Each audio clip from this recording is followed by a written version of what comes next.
Oke, shalom semuanya. Oke, sengaja sesi ini memang agak sedikit berbeda, tidak classroom sifatnya, tetapi lebih workshop. Kenapa workshop? Karena judulnya kemarin juga saya lihat, wah workshop, berarti saya udah harus mikir sesuatu yang dirubah. Workshop itu adalah bengkel diskusi, arti kita ada interaksi ya. Tentu ini nanti kita juga bisa belajar materinya tuh lebih ke masalah ke profesionalismenya gitu loh. Tapi sebelumnya kita juga tahu bahwa bengkel untuk become a leader pun kita harus tahu kita tuh punya hikmat. Kita diciptakan oleh Allah itu betul-betul manusia yang sempurna, dikasih otak, dikasih hati, dikasih langkah untuk melangkah, kaki untuk melangkah, untuk mengambil tindakan-tindakan apa yang kita miliki.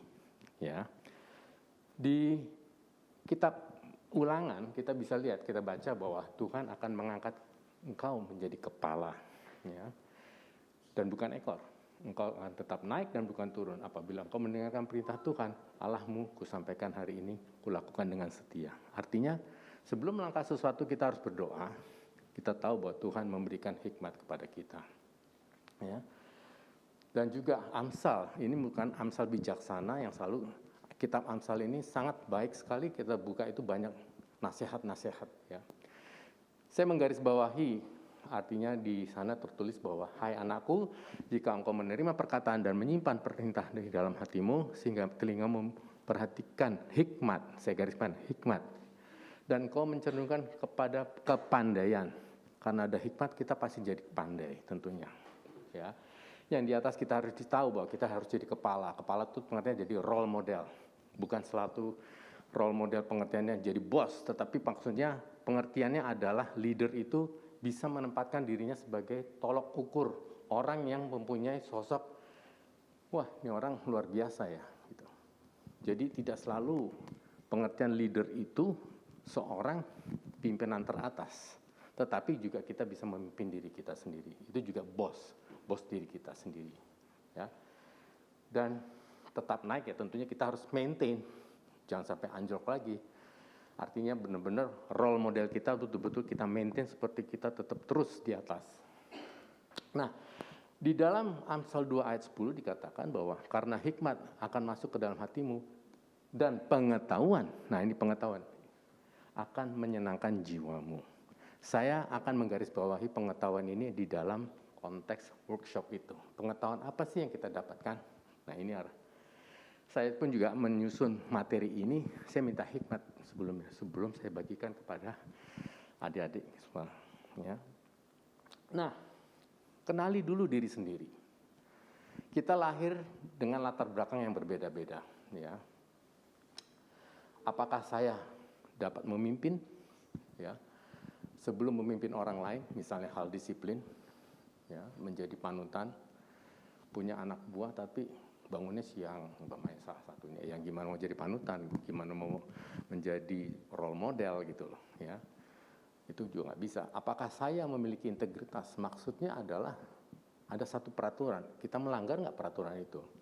Kalau kita sendiri juga melakukan pelanggaran, gimana kita dianggap sebagai role model? Bapak aja melanggar peraturan, gimana mengasih peraturan ke kita gitu. Jadi hal-hal kayak gitu harus menjadi pegangan buat kalian semua sebagai nantinya kalau menjadi leader, harus tahu dulu nih aturan mainnya apa nih. Oh ini, berarti saya harus memberikan contoh yang baik kepada anak buah kita ataupun teman-teman kita yang lain. Ya, leader itu tidak selamanya kita juga harus menjadi punya bawahan, tetapi lateral pun juga, komunikasi secara individu pun juga demikian. Apakah saya punya keahlian khusus dalam sesuatu untuk bisa memberi pengajaran? Iya, harusnya begitu. Gini loh caranya. Komunikasi yang baik pun juga itu menjadi sesuatu yang harus kita miliki. Ya. Apakah saya memiliki karakter kuat dalam pengelolaan atau manager skill communication? Jangan mengatakan bahwa saya nggak cocok nih, saya nggak bisa jadi bos nih. Ingat tadi, Tuhan sudah mengatakan aku akan engkau menjadi kepala. Berarti kita udah melepas. Tuhan, saya nggak bisa jadi kepala. Tuhan katakan, kau adalah orang yang sempurna. kita semua sebetulnya menjadi ciptaan yang sempurna. Secara individu kalau kita sadar, kita betul-betul bisa mewakili sebagai merepresentasikan ciptaan Allah yang sempurna. Itulah yang harus kita lakukan. Harus kita sadar diri bahwa kita memang betul-betul ciptaan Allah yang sempurna. Sempurna itu tidak hanya sekedar memiliki fisik secara utuh, tetapi knowledge, hati, dan tindakan itu betul-betul sempurna.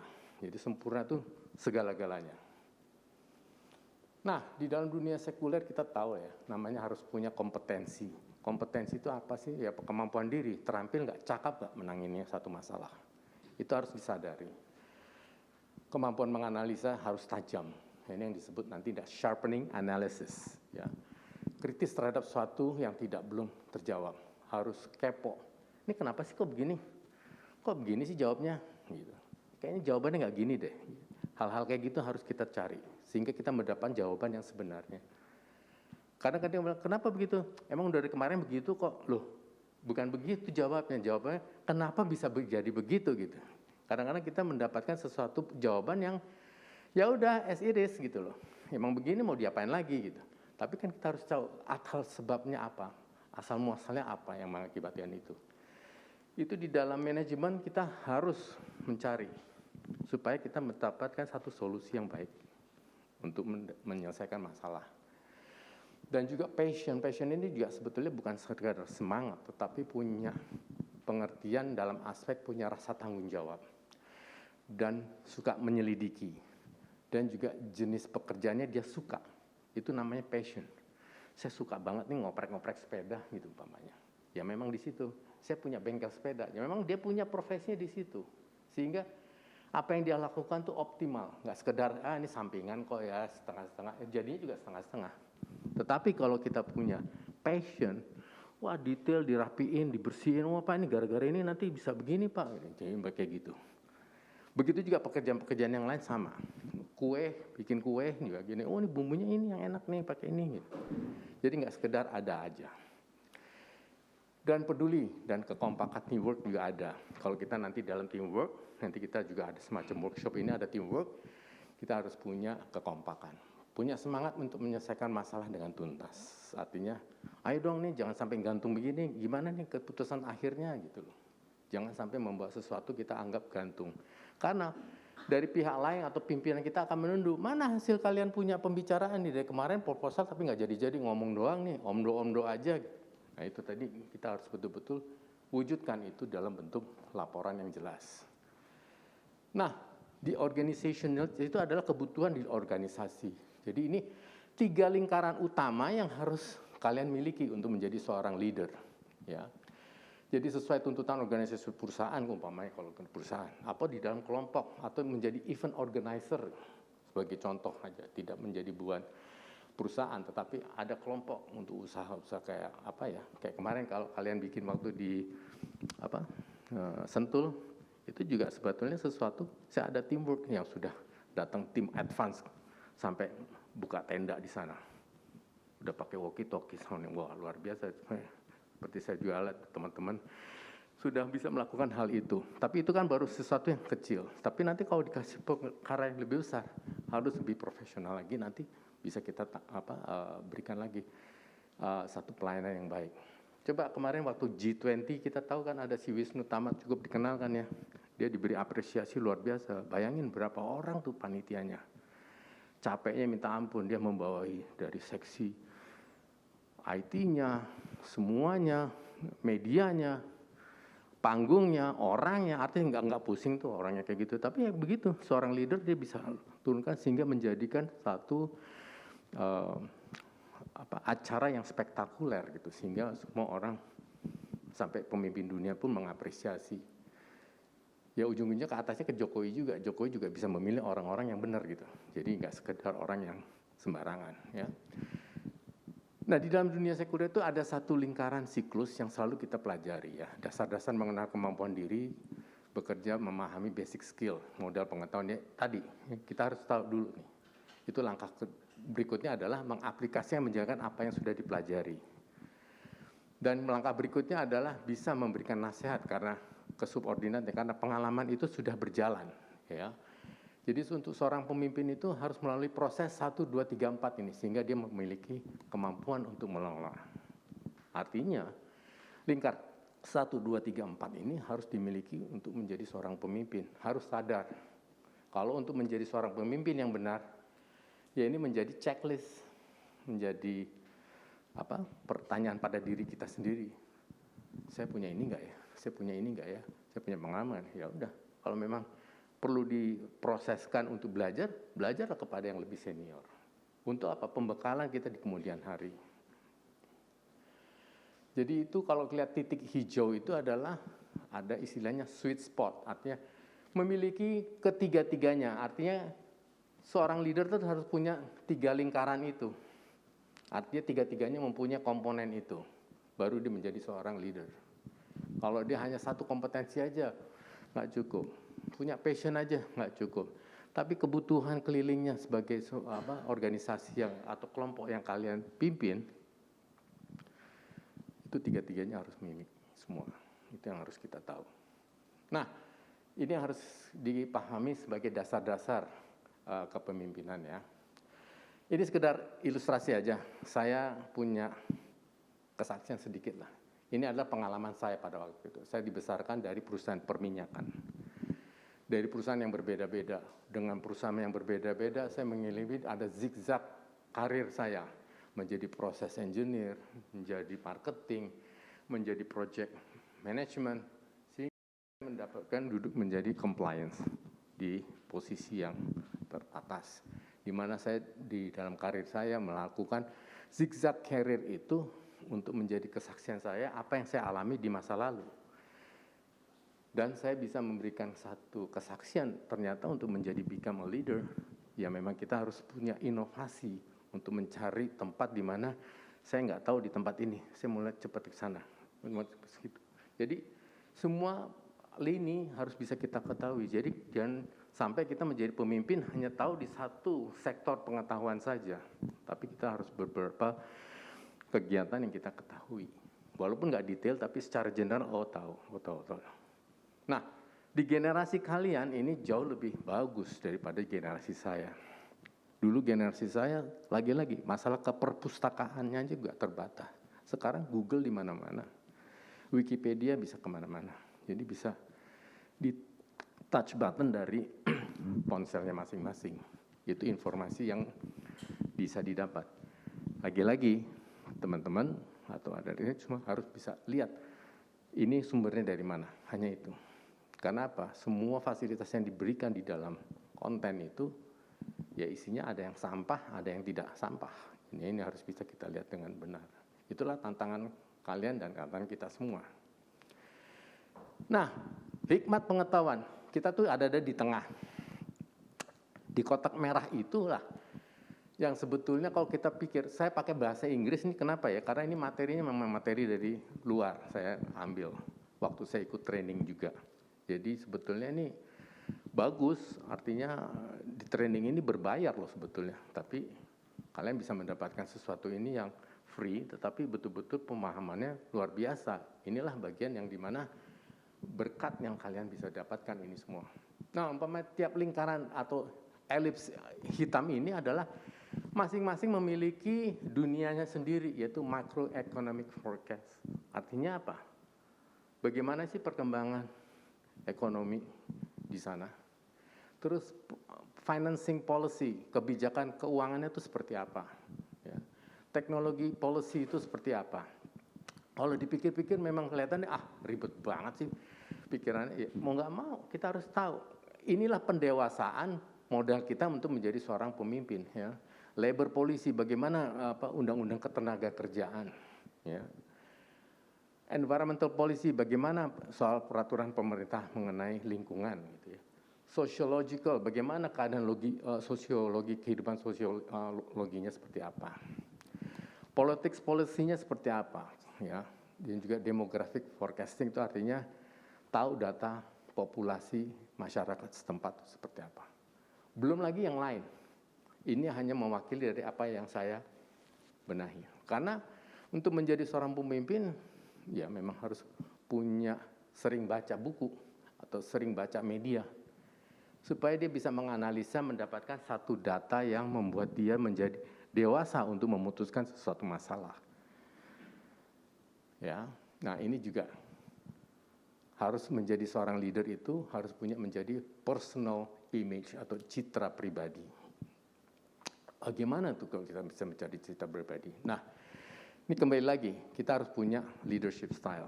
Gaya pemimpinan kita kayak apa? Jangan seorang ngebosi yang seolah-olah kayak ini belum dipel ya, tolong dipel ya, tolong ya. Ini jangan begitu. Tapi command leadership itu betul-betul kita bisa mengambil keputusan yang betul-betul keputusan itu jitu. Ya. Punya visi, harus punya visi.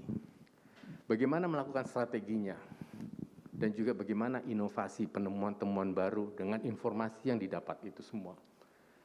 Tactical excellence itu adalah cara taktis bagaimana kita untuk menangani pelaksanaannya seperti apa dengan informasi yang sudah kita dapatkan. Dan ini akan berdampak kepada apa? Lingkuran berikutnya yaitu menjadi performance, artinya prestasi kerja itu akan dicapai lebih baik. Dan berimpact nggak? Berdampak nggak? Harus berdampak. Dari situ kita akan mendapatkan reputasi, wah hebat, manajemennya hebat. Longevity atau ada kelanjutan, berkepanjutan, panjang. Tidak hanya selesai sampai di situ saja. Udah ya, bagus ya, udah, besok udah nggak tahu lagi. Enggak, harus tetap berkelanjutan. Salah satu contoh yang kemarin G20 sama G20 itu ya, G20 pertemuan itu sebetulnya satu sosok yang bisa kita lihat, oh ternyata luar biasa ya. Lingkaran atas performance-nya dapat, impact-nya bagus, reputasinya bagus. Kelanjutannya juga harus bagus. Kenapa? Karena di situ menjadi tolok ukur supaya nanti ke depan kita kalau bisa jangan seperti turun grade-nya, harusnya bagus lebih baik ke depan. Karena apa? Kita punya referensi yang sudah dilakukan di masa yang lalu, yang dianggap sukses ya, yang dianggap sukses. Kalau tidak sukses, nah itu tadi kita harus melakukan namanya upaya-upaya perbaikan. Apa yang lalu tidak sukses, kita harus mensukses kemudian hari. Nah, untuk personal image, what is a leader actually? Nah, itu tadi kita harus memiliki 4 lingkaran yang bukan lingkaran, elips yang kita miliki ya. Tadi sudah kita lihat apa detailnya. Detailnya itu umpamanya performance dalam sisi apa? Finance, salah satu contoh. Keuangannya bagaimana? Ya, umpamanya untuk perusahaan melihat neraca keuangannya untung atau rugi gitu ya. Kalau bicara operasional, safety-nya tinggi, tidak ada kecelakaan umpamanya. Produktivitasnya gimana? Bagus, efisiensinya bagus ya. Saya hanya mengambilkan kata-kata yang simpel-simpel aja karena tidak cukup untuk dilakukan lebih dari 40 menit ya. Ini nanti juga kita ada workshop, saya minta waktu singkat sedikit lah. Management culture, ya itu juga demikian. Saya lanjut cepat aja. Leadership, impact-nya seperti apa, peran kita dalam industri itu seperti apa, ya. Reputasi, artinya kita dihormati dan mempunyai role model yang saya bilang tadi, menjadi panutan. Dan longevity itu adalah bagaimana kita belajar mandiri untuk bisa berkelanjutan. Jadi pengalaman yang sekarang ini menjadi catatan, oh ya saya punya kemandirian, punya pengetahuan untuk bisa saya deliver untuk generasi berikutnya. Heritage for the next generation, iyalah suatu saat kalian kan juga jadi senior. Senior juga harus bisa mewarisi pengetahuan yang kalian miliki. Saya punya pengetahuan, saya wariskan kepada saudara-saudara sekalian. Dan juga resilient from its difficult, tahan uji. Artinya dengan keadaan situasi yang seperti ini, kita harus bisa tahan banting lah, nggak melo-melo istilahnya. Itu harus kita tuh betul-betul untuk bisa memaintain longevity-nya itu sendiri, ya berkepanjangan istilahnya, berkesinambungan yang panjang istilahnya. Nah, untuk menjadi seorang leader, ya di sini Anda punya hikmat dan pengetahuan. Tadi kita udah lihat ya di Ulangan 28 dan di Amsal ayat 2 tadi, pasal 2 sorry. Kita harus dapatkan leadership, kita harus punya namanya kepemimpinan, jiwa kepemimpinan itu kita seperti apa. Mapping stakeholder. Nah, tadi semua informasi yang kita dapatkan, kita harus punya mapping stakeholder. Pengertiannya adalah pemetaan pemangku kepentingan.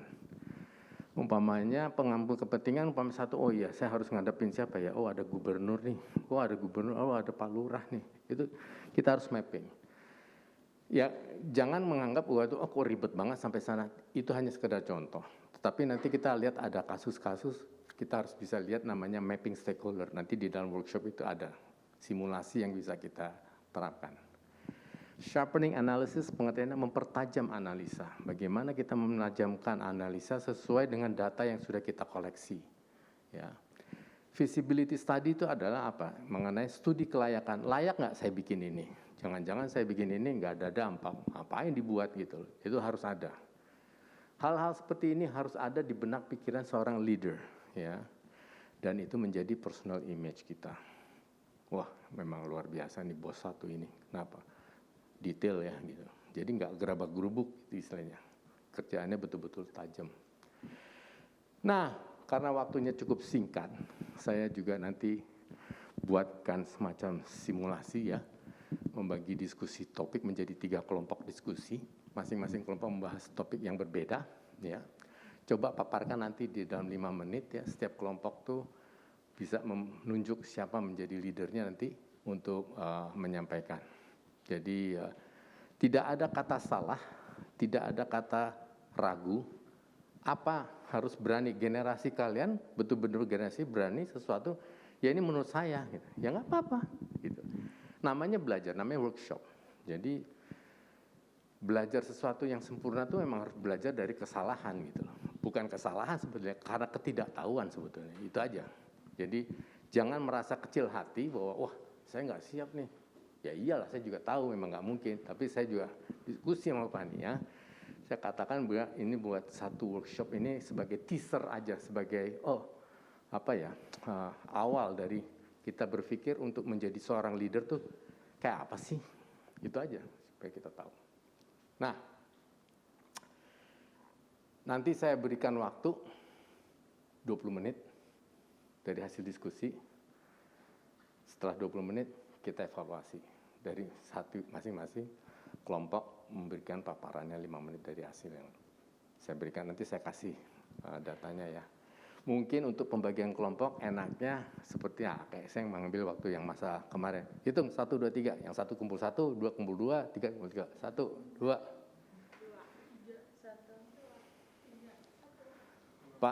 Pak Gelen mau ikut atau mau enggak? Ya udah pengamat ya Pak Gelen ya. Pak Gelen sama Kak Jimmy. Kak Jimmy itu pengamat. Tadi berapa? 2. Ya udah, kumpul yang 2, yang 1, siapa di sini? Pilih tempat aja. Saya bagi ini.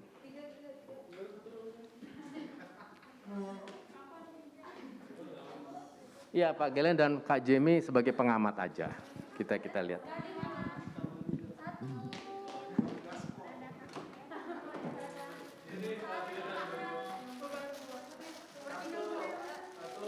Mana kelompok 1?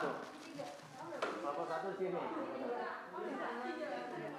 So, maaf ya agak sedikit rempong tapi nggak rempong-rempong banget sih.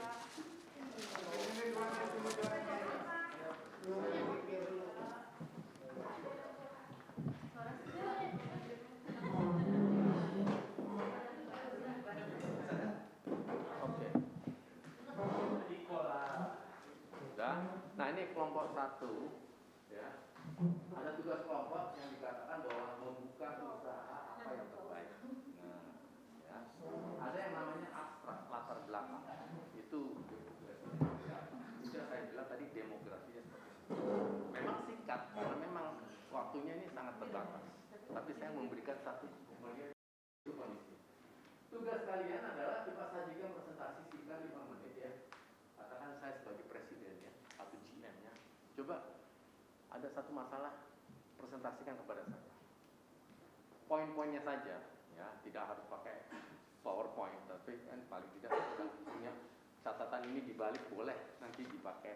Kalau ada PowerPoint ekstra, silakan nanti dicoret belakangnya. Dan semua sajikan itu saya memberikan kisi-kisinya ya, berikan gambarannya, ya, ide terbaik usaha apa. Kalau ini konteksnya adalah konteks membuka usaha yang terbaik. Nanti kelompok 2 mejanya beda lagi kasusnya. Apa kasusnya? Yaitu yaitu meja 2 adalah menaikkan peringkat hotel, lebih baik mendapatkan akreditasi bintang 4. Jadi itu alat apa? Ilustrasi abstraknya seperti itu dan tugasnya seperti itu. Ya. Dan meja 3 yaitu masalah exhibition organizer. Kan kalian udah pernah jadi IO Natal nih. Ya udah, coba digambarkan seperti itu. Nah, kelompok 1.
Ditulis saja proyek 1, 2, 3, 4 apa. Pertama harus ini, harus ini, harus ini, harus ini. Nah, masing-masing kan sudah tahu bahwa abstrak itu latar belakangnya beda-beda. Itulah data yang kalian punya.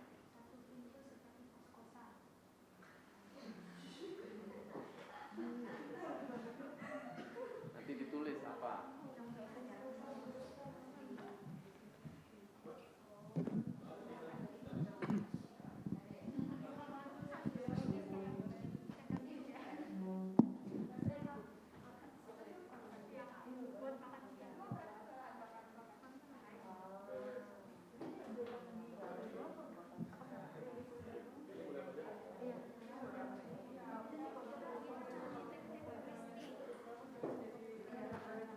Kalau ada yang kurang jelas tanya, boleh. Apa yang mau dimaksud? Jadi komoditi yang diperdagangkan itu harus barang, kalau jasa boleh atau boleh. Hayal aja dah. Gini, di dalam kelompok kalian harus punya satu goal, itu tadi. Goalnya apa? Jadi bisa tahu supaya oke, jangan dipanggil saya begini enggak, tapi itu semua harus punya goalnya apa. Nah, itu pelajaran.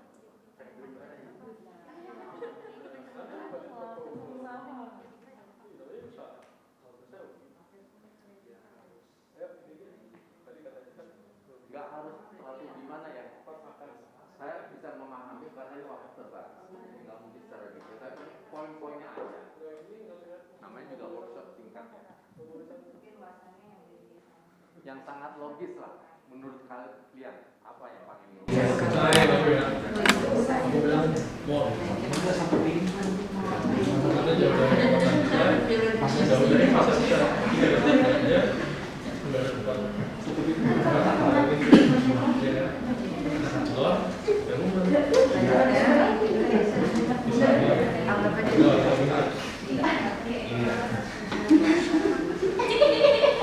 Misalnya apa sih tempat penitipan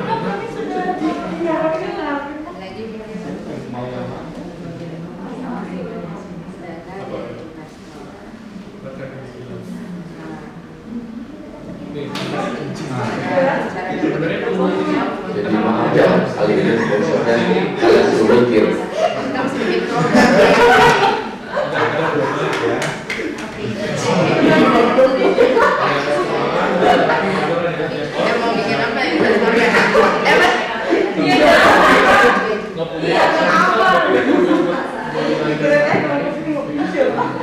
Ada kami.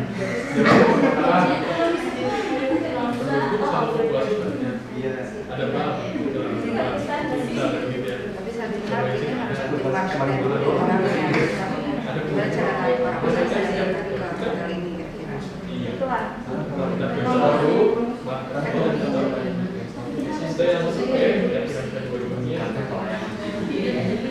Tapi kan kalau pelayanannya bisa diberikan, tapi orang pelayanannya kan juga nggak bisa. Itu kan juga caranya itu mesti bikin program-program di sekitar situ. Iya betul betul. Kantoran, gitu. Gimana cara orang biar tertarik dulu nih biar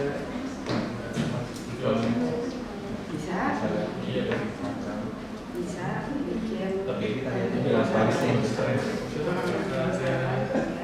Halangan itu nih kalau misalnya gitu. Ya halangan.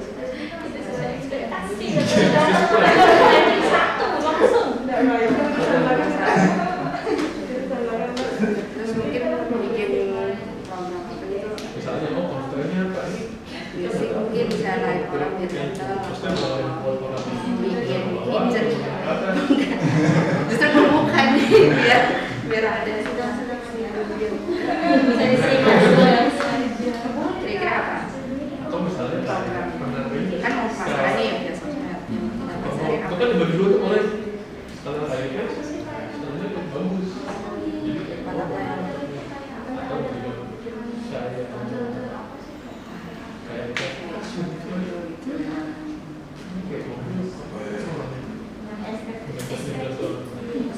atasnya ya lebih istilah sendiri misalnya nggak tahu kalau kita diskusi dulu gitu kira ada yang mana idenya apa mau datang Pastikan kamar bersih. Supaya boleh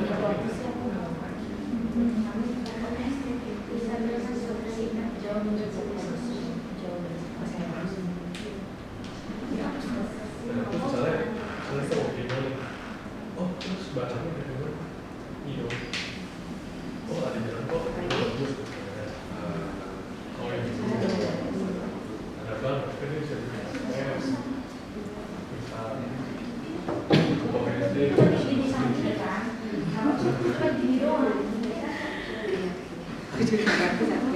Ini kamera maksudnya drop di mungkin satu studio ini drop gini. mungkin di dalam voice-nya pakai video, jadi situ ini toiletnya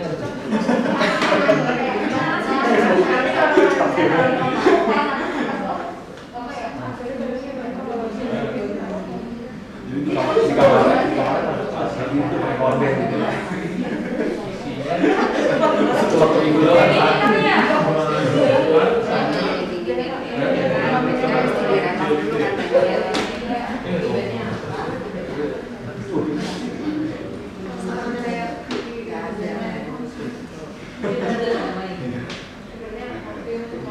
nanti kalau udah terkonklusi ditulis ya di belakangnya apa jadi paparannya bisa bilang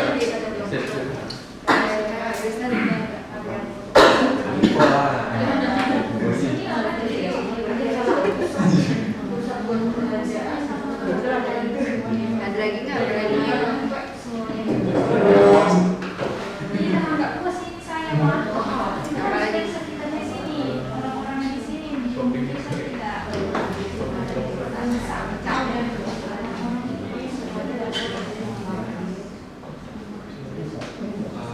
ini kan ada kampus tapi kalau misalnya pasar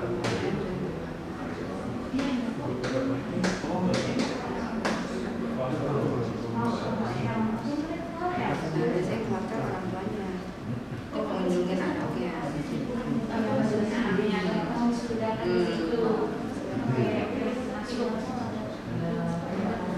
iya nggak tahu di sini juga bisa kayak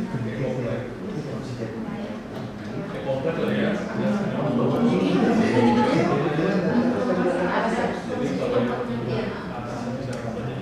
jadi ada gampangnya juga nggak ada komputer sering buat pasar pulang lagi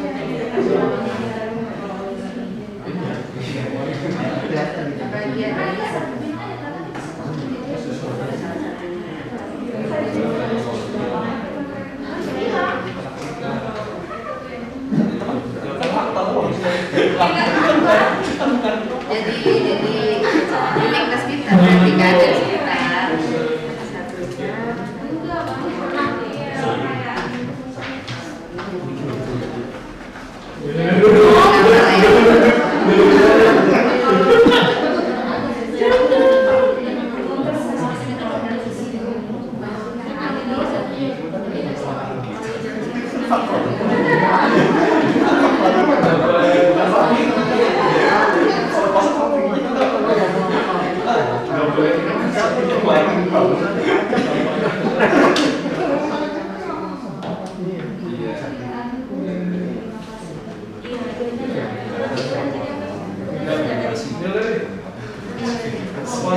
Nanti ini model kita dulu kasih macamnya di kafe, terus di jadi bagus, ruangannya bagus, kita masuk ke renovasi. Media, Itu kreativitas. karena penjelasannya tulisan belum nyampe. Ini maksudnya ada sedikit.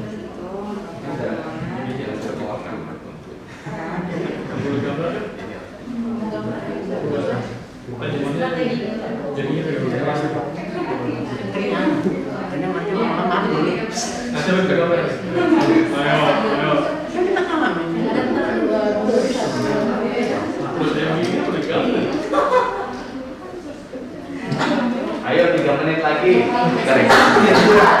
Thanks untuk kita. Kalau kita bikin kayak itu ya, ada itu di balik. Yang pernah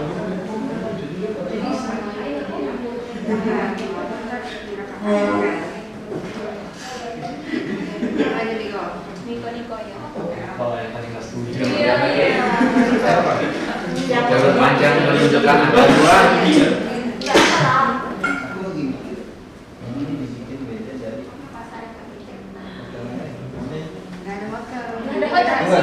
Iya, ini kita begitu unggulan di situ.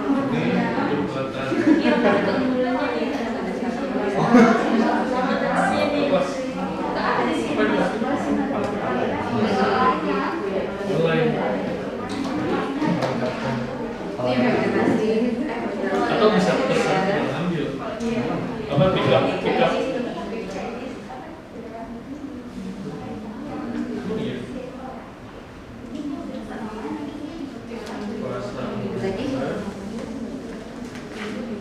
pasti bisa pick up doang Tapi kalau mau nambah lagi,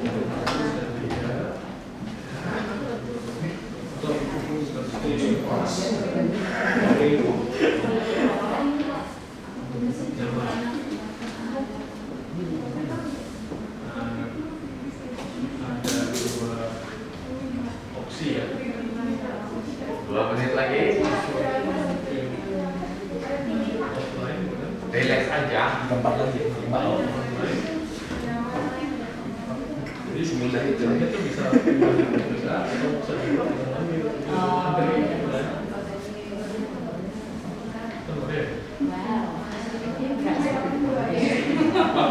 Kita kalau dulu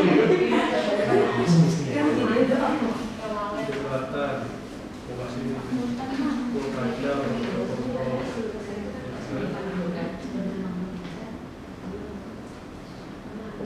Oke, cukup. Close. Cukup ya. Kita nanti buat oh, di situ pembahasan berikutnya dari evaluasi ini. Bikin namanya Mbak. Oke. Kalau memang tidak siap, siapa yang udah siap angkat tangan dulu deh. Dari kelompok ada 1 2 yang masih. Kelompok 3 udah siap? Playground, PlayStation. Relax aja. Enggak, saya tahu kalian mau melakukan sesuatu yang sesungguhnya mungkin. Semuanya benar aja dia. Enggak apa-apa. Apa aja dulu dalam apa? Namanya juga mengenal. Itu pasti.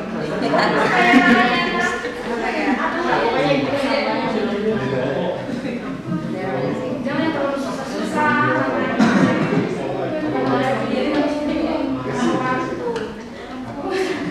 Kan di situ ada poin berikan gambaran pokok-pokok pikiran itu aja. Dengan pengertiannya apa, latar belakangnya. Bukan bikin bilang aja lah. Oke. Bikin apa?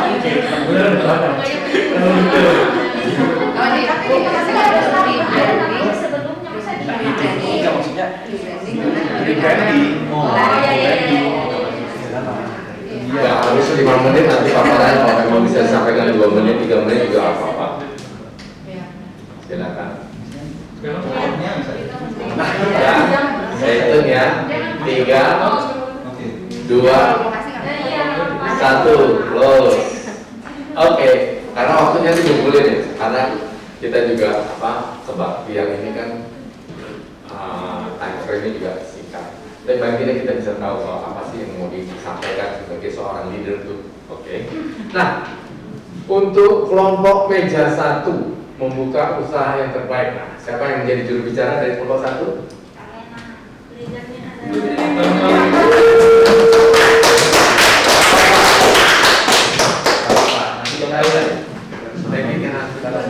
Kita coba sendiri. Iya, benar. Kita kan masih? Betul baca dulu ya. Abstraknya itu ada sebuah area perumahan, perkantoran, dan masih merupakan pengembangan area baru. Tapi jauh dari perkotaan besar atau pasar besar. Penduduk atau populasi sekitarnya cukup banyak. Ada perbankan ada, pompa bensin ada, perumahan kumuh ada, perumahan real estate ada, lengkap. Jalan raya bagus, infrastruktur bagus, ada listrik, air bersih dan penerangan. Usaha apa yang terbaik?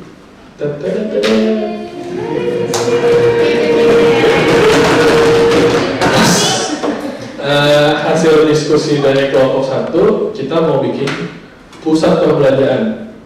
Jadi idenya itu dibikin 2 building lah ya. Satunya itu mall, satunya lagi kayak pasar modern, jadi yang lebih luas tapi 1 lantai, satu mallnya lebih tingkat gitu. Dan dihubungkan dengan jembatan. Ada gambarnya.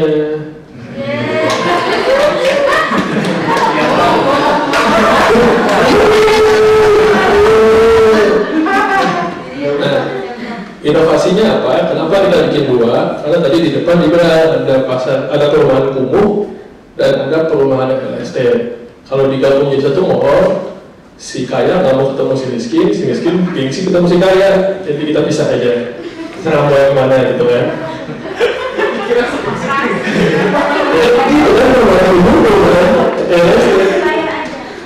Nanti jadinya kalau kita mau paksain ke 1 gedung, yang ada jadinya ini mallnya apa sih nggak jelas isinya gitu ya. Mahal ada, murah ada, nggak jelas gitu. Jadi kita pisah.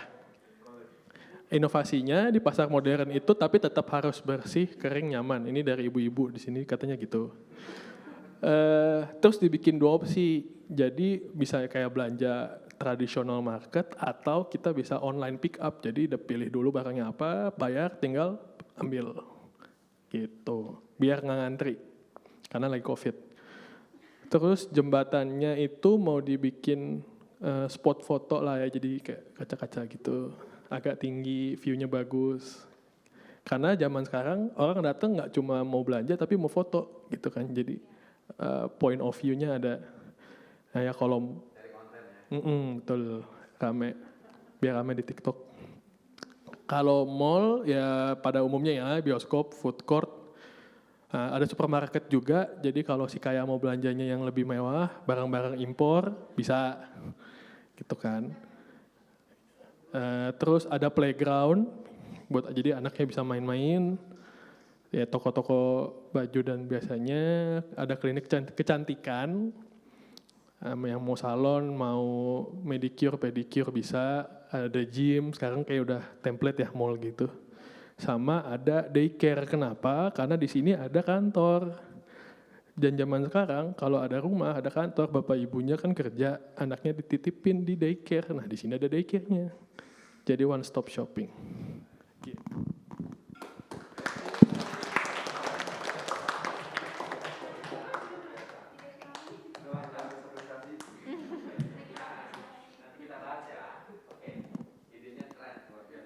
Kita masuk di meja 2. Siapa nih pembicaranya?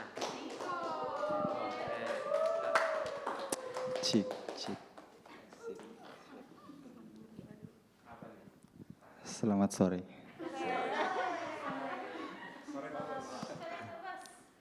Di sini temanya langsung saja ya, menaikkan peringkat hotel. Itu lebih baik mendapatkan akreditasi berbintang 4. Yang pertama-tama, mungkin gak usah latar belakang, gak usah dibaca, bisa dibaca sendiri ya. Langsung saja. Yang pertama adalah melakukan rebranding dengan nama yang menarik dan mudah diingat. Kenapa kita memilih rebranding di sini? Karena mungkin ilustrasinya begini. Mungkin ada satu orang yang berbicara kepada kawannya, ayo kita ke hotel, misalnya hotel A gitu kan. Karena hotel, misalnya penggambaran hotel A ini di sini udah buruk gitu kan, misalnya bintang 1 gitu. Otomatis yang udah tahu hotel ini bintang 1, dia nggak mau ke hotel ini dong. Jadi mungkin kita ubah namanya dengan mengubah biar perspektif orang itu hotel yang udah kita rebranding itu menjadi penggambaran baru gitu. Tidak digambarkan jelek oleh orang yang udah kenal hotel itu jelek. Terus yang kedua, di sini ada dibilang area kampus ya. Di sini menarik. Jadi di sini kita menarik market dulu dengan via membuat kafe-kafe atau coffee shop gitu, biar area kampus kan identik dengan anak mahasiswa yang suka nongkrong. Jadi pulang kampus bisa nongkrong ke situ. Mungkin bisa menaikkan citra hotelnya. Mungkin ketika berjalannya waktu mungkin menjadi apa ya namanya?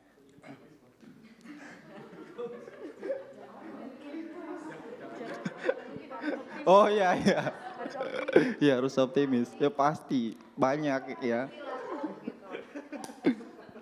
Terus karena kita optimis, jadi di sini dengan adanya area kampus itu mahasiswa banyak datang. Jadi meningkatkan apa namanya itu profit gitu dari laporan keuangan jadi lebih baik sehingga mengundang investor. Jadi ini yang kita mau ambil dari tadi, menarik investor, karena kan investor nggak bisa sembarang gitu kan. Mana mau dia mau merelakan duitnya kepada hotel yang jauh jelek. Jadi kita harus perbaiki laporan keuangannya dulu gitu kan. Baru kita dapat investornya mau. Terus kita buatlah renovasi besar-besaran. Karena mungkin yang lama itu udah jelek sekali ya. Jadi kita lebih baik dari pelayanan. Terus di sini keunggulan yang menjadi peluang kita untuk hotel ini bisa menjadi berbintang 4, yaitu di sini satu-satunya hotel di lokasi itu. Jadi memudahkan dari hotel itu untuk naik ke bintang 4, nggak susah. Terima kasih. Saya suka banget nih workshop kayak gini, benar-benar interaksi kan. Oke, grup 3 siapa? Loh, ini yang mana nih? Oke, mangga, silakan. Jadi sebenarnya ketuanya Suarez, tapi Suarez nunjuk saya sebagai jubirnya gitu. Betul dibukain nggak? Buang badan ya. Iya, buang badan nih semuanya. Oke, jadi kalau dari kelompok kita tugas yang diberikan adalah event exhibition organizer. Nah, kalau dari kita, jadi ceritanya kita ini adalah CEO GRI. melihat kemarin, bukan kemarin, beberapa bulan lalu ada event Korea, NCT di BSD, berjalannya kurang baik sampai diberhentikan sama polisi. Nah, terus kita nih CEO GRI ceritanya, wah kita ada opportunity nih, kita datengin lagi tahun depan supaya masyarakat lebih puas. Karena ngelihat dari kemarin banyak fandom ya sebutannya, fandom fans dari NCT ini yang kecewa karena nonton ada di tengah jalan udah diberhentiin dan eventnya berantakan. Nah terus kita nih melihat opportunity, oke kita datangin lagi tahun depan. Nah gimana caranya? Jadi salah satunya kan tadi udah dibilang tempat dari event NCT kemarin itu di ICE BSD kekecilan dalam maksud tiket yang dijual let's say 12.000 tapi kapasitas 10.000. Nah jadi itu salah satunya. Terus juga selain itu settingan panggung, jarak antara artis dan penonton itu terlalu dekat gitu, jadi kurang safety juga buat si buat si artisnya ini nyanyi. Nah skenario dari kita ada 2. Skenario pertama yaitu tempatnya dipindahin ke tempat yang lebih besar atau stadion yang lebih stadion kan jadi ruangannya terbuka dan ya tempatnya lebih gede, ya lebih spacious lah. Dan opsi kedua itu seandainya mau menggunakan ruangan yang sama, kapasitas penontonnya dikurangin dengan jumlah yang seharusnya, tapi kita menambahkan satu opsi lagi yaitu penjualan tiket online, nonton secara online. Kalau di Indonesia mungkin belum banyak yang nonton konser sambil online. Mungkin dulu sempat ada karena pandemi, kalau teman-teman tahu WTF. Nah kita juga mau menggabungkan antara si hybrid jadinya. Jadi kita jualan tiket, orang jualannya online, satu lagi orang tetap datang offline. Tentu harganya dibedain. Nah itu juga jadi opsi. Dan selain itu menambahkan crowd controller. Kemarin mungkin karena bisa jadi terlalu heboh, mungkin karena kurang crowd controller, jadi kita mau menambahkan itu. Nah dengan adanya crowd controller kan pasti tentunya dapat nambah kos. Bos kan maunya cuan. Nah jadi kalau opsi dari kita mungkin menambahkan juga harga tiket. Untuk harga tiket kemarin tuh terbilang masih murah untuk sekelas penyanyi Korea itu di 2,9 juta. Itu dibilang murah karena kalau di-compare dengan penyanyi-penyanyi lain bisa dijual dengan harga mahal. Ngelihat dari masyarakat Indonesia yang sifatnya konsumtif, kalau berapapun harga tiketnya, kalau emang dia mau nonton pasti tetap dibeli. Jadi kita mau meningkatkan harganya lagi ke 5 juta di harga yang lebih tinggi, karena selain itu juga dengan sendirinya akan memfilter orang-orang yang nonton gitu. Kan nggak mungkin jadi semua orang bisa nonton di situ, crowd-nya juga akan lebih berkurang, dan selain itu yang menurut mereka kemahalan harga segitu, mungkin mereka bisa menonton yang dengan harga yang lebih murah tapi melalui online gitu. Apa lagi ya? Udah, dari kita itu. Ada lagi mau ditambahin?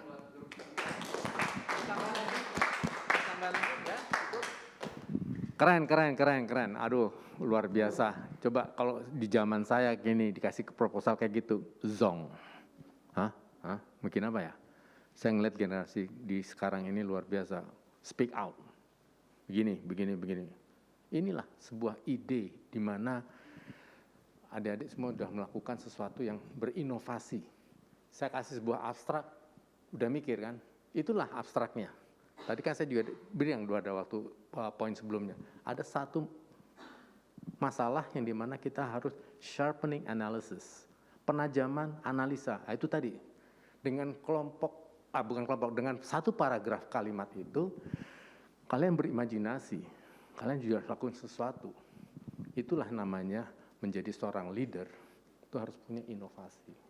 Nah, dari semua ide yang diberikan harus terwujud karena semuanya top. Saya sebagai investor, ya gue beli gitu. Jalanin ya gitu. Nah, untuk menjalankan tentu kita harus pikirkan lanjutan. Apapun yang ada dilakukan di dalam proposal tadi harus mempunyai langkah-langkah pemikiran, namanya framework of thinking. Artinya pola pikirnya bagaimana untuk membingkainya. Jadi paparan tadi sudah sebagai ilustrasi paparan yang singkat, karena memang itu memang konteksnya adalah seperti itu yang saya mau. Dan ternyata terwujud dengan baik, keren. Nah, kesimpulan dari workshop ini tentunya kita harus tahu bahwa seorang pemimpin, kalian semua adalah perumus. Jangan merasa bahwa, oh saya tim, yang ngomong tadi Kenan yang jadi bosnya, enggak begitu. Setiap individu suatu saat kalian menjadi seorang pemimpin. Kita nggak tahu nanti ketemu di mana. Kebetulan ya satu tim seperti ini. Jadi knowledge itu adalah berlaku untuk setiap individu dalam workshop ini. Ya. Contoh umum kerangka pemikiran itu seperti apa sih? Yaitu yang tadi saya katakan sebagai framework of thinking. 1, collect data. Tadi sudah dilakukan, keren, sudah dapat data dari abstrak tadi. Kedua, feasibility study, studi kelayakan. Tadi sudah disinggung juga, keren, sudah ada. Ya. Sharpening analysis, penajaman analisa. Tadi juga dilihat demografinya seperti siapa, ini pelakunya siapa, lingkungannya seperti apa, sudah dilakukan. Execution plan, rencana eksekusinya, rencana pelaksanaan, ini yang belum ada. Memang karena waktunya singkat. Langkah nomor 4 ini merupakan tindak lanjut dari kalian sudah lakukan 1, 2, 3 tadi. Nah 1, 2, 3 tadi sudah terlaksana itu, ya kan? Tinggal yang 4 nih belum dilaksanakan. Plotkan dalam scheduling chart, jadwal pelaksanaan, bisnis prosesnya apa. Ya kan tadi idenya banyak tuh, wah ini harus gini, harus gini. Tunggu, kita harus wujudkan yang 1 titik nih apa. Bayangkan seperti kayak seorang Wisnu Tama tadi, kalau saya berikan sedikit ilustrasi. Banyak banget yang harus dilakuin. Lihat panggungnya lah, lihat IT-nya, sistemnya seperti apa, lighting-nya, musiknya, penarinya, itu kan masing-masing ada kelompok-kelompoknya. Bagaimana dia harus memanage seperti itu, dan bagaimana dia harus melihat bisnis proses. Lo latihan kapan, ini jadinya kapan, rehearsalnya sampai segitu detailnya. Ya, umpama salah satu contoh. Rincikan setiap langkah-langkah itu terkait perencanaan pelaksanaan, itu tadi yang saya katakan. Pengen tahu, jadi betul-betul seorang leader tuh harus kepo, jangan merasa oh udah jalan, oke dilaporin, oke benar. Mana dia harus turun ke bawah, gue mau lihat. Gak bisa ngeliat dilaporin, oke, siap. Nggak begitu. Bukan kita nggak percaya, memang harus double cross untuk melakukan cross check satu sama lain. Nah yang ketujuh adalah mengenai analisa anggaran. Tadi udah disebutkan bahwa iya nih mau cuan-cuan. Coba nanti detailkan anggarannya gimana, modalnya seperti apa. Lantas tadi kayak penjualan tiket itu berapa segmen yang bisa diserap kayak gitu, sehingga kita tahu. Tadi juga Kenan sudah menyatakan bahwa ada mall ataupun bangunan, tentunya siapa tenannya, apa penyewanya. Tadi juga mau bukan hotel, juga latihan kafe itu atau apa hal-hal yang lain yang mau disampaikan juga itu juga harus dilihat apa yang harus dianggarkan. Susun materi pemaparan. Nah itu tadi dalam bentuk umpamanya PowerPoint, supaya kalau saya duduk sebagai pimpinan, coba kamu selesaikan mengenai ini pengertian apa. Buatkan paparan itu juga umpamanya 1 judul, itu bisa hyperlink kepada spreadsheet. Karena spreadsheet itu kan Excel ya, yang ada hitungan-hitungan, modelnya sekian, keuntungannya sekian, target forecastnya sekian, nah, jadi udah terformulasi. Itulah menjadi seorang pemimpin itu betul-betul dia bisa mempresentasikan kepada pimpinan yang lebih tinggi seperti itu. Nah, proposalkan dalam bentuk rencana kerja anggaran, ya atau RKA istilahnya, rencana kerja dan anggaran. Artinya apa? Di bulan ini, fase ini, pekerjaannya selesai ini dan anggarannya sekian. Lanjut berikutnya, fase berikutnya apa? Anggarannya, kegiatannya apa? Sehingga pada waktu 1 tahun kelihatan berapa pengeluaran yang harus dikeluarkan. Apakah di selama perjalanan itu sudah ada sesuatu yang bisa kita jual? Siapa tahu. Jadi tidak hanya modalnya pinjam aja, tapi kita mencoba melakukan analisa uang yang sudah masuk, kita masukkan lagi, kita putar lagi menjadi investasi baru untuk melanjutkan proyek berikutnya gitu. Itu salah satunya. Harus sanggup menjawab setiap aspek paparan kepada pimpinan gitu ya. Umpamanya dikatakan, wah ini harusnya begini-gini. Terus kelanjutannya gimana? Wah nggak tahu Pak, nggak bisa begitu. Harus dicari tahu sampai ujungnya tuh gimana gitu. Kecuali kalau nggak tahu, menurut Bapak gimana? Enaknya ini dari sini kita datanya belum siap gitu. Jadi itulah menjadi seorang pemimpin itu kita tahu poin ini 10 ini harus betul-betul ada di mindset atau pikiran kita masing-masing supaya kita bisa menjadi seorang leader yang wah cakep, keren. Tadi ide-idenya mantap banget. Jadi betul-betul bagaimana mewujudkannya, inilah langkah-langkah yang harus disiapkan. Saya sangat senang sekali karena sudah mencapai jam 5:30. Waktu singkat ini saya harap mendapatkan satu knowledge ya buat adik-adik semua ya. Memang yang penting tidak detail, tetapi itu poin-poinnya menjadi seorang leader tuh nggak gampang ya. Ya memang harus berproses. Tetapi semuanya kita tahu, ternyata jadi bos tuh nggak gampang ya. Ada stresnya juga, yaitu stresnya ngadepin hal-hal ini gimana caranya untuk bisa menyelesaikan. Gitu. Saya sangat bersyukur dan terima kasih dengan pola seperti ini. Sedikit saya bertanya, senang nggak dengan kondisi workshop seperti ini? Saya mau tanya secara jujur. Memang agak sedikit polanya ya. Biasanya kan pola kita kan one side, communication dengan apa yang saya beri di atas mimbar begini. Tapi ini saya kasih mikir sedikit, nggak apa-apa, mikirnya juga ringan-ringan aja kok. Tetapi mendapatkan satu knowledge, satu pengetahuan, ternyata seperti ini ya menjadi seorang leader. Dibuat semacam format seperti ini yang luar biasa, jadi ya artinya ada interaksi satu sama lain. Gimana? Saya mau 1-2 silakan mau bicara apa dari konsep ini cukup memberikan dampak, cukup mendapatkan satu pengertian yang mendasar ya. Oke, kalau memang demikian. Terima kasih semuanya sudah berpartisipasi, masih kita tutup dalam doa.